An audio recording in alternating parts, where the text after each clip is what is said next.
আজকে আমরা সকাল থেকে নিয়ে সকাল 9টা থেকে শিমুলকান্দি ইউনিয়নের বিভিন্ন ওয়ার্ড, বিভিন্ন গ্রামে আমরা জনগণের সাথে কথা বলেছি।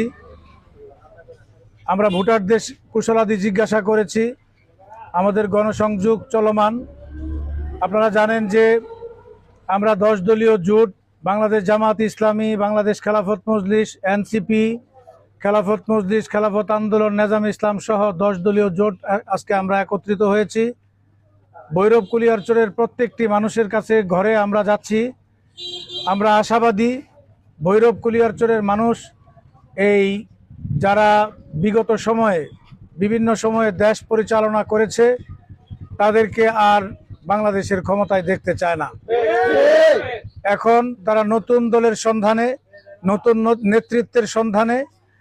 এজন্য ভৈরবের মানুষ, কুলিয়ারচরের মানুষ আমরা মনে করি, আমরা আশা করি ইনশাআল্লাহ আগামী 12ই ফেব্রুয়ারি তারা নিজেদের রায় প্রদান করে রিকশা মার্কাকে জয়যুক্ত করবে। আপনারা জানেন যে ভৈরবের কিছু দাবি দাওয়া আছে। এই দাবি দাওয়াগুলো দীর্ঘদিনের। এই দাবি দাওয়াগুলো বড় দল এখনো পর্যন্ত তাদের ম্যানিফেস্টোর মধ্যে এগুলো আনতে পারে নাই। ঠিক।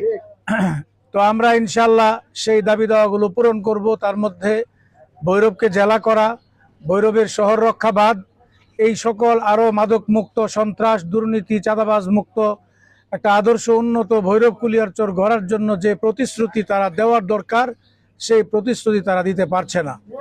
আপনারা জানেন যে আমরা যে এলাকায় এখানে আছি এটা শিমুলকান্দি ভৈরবের পূর্বাঞ্চল। এটা নদীমাতৃক এরিয়া। এই নদীমাতৃক এই শিমুলকান্দি এই ইউনিয়নের পরেই আমাদের মেঘনা নদী। এই মেঘনা নদীতে দীর্ঘদিন বালু উত্তোলনের কারণে মেঘনা নদীর দুই পারের মানুষ তাদের জীবন এবং তাদের সম্পদ আজকে ধ্বংসের দ্বার প্রান্তে।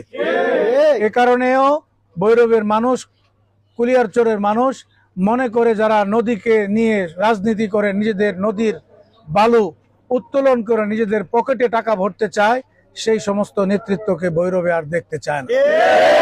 আপনারা জানেন এই যে আপনারাও এসেছেন সাংবাদিক ভাইয়েরা, পূর্বাঞ্চলের রাস্তাঘাটের যে দুর্দশা, এই রাস্তাঘাটের বরাদ্দ ঠিকই হয়েছে, রাস্তাঘাটগুলো এখনো অনেক রাস্তায় ইটের সোলিং, সেখানে কার্পেটিং নাই।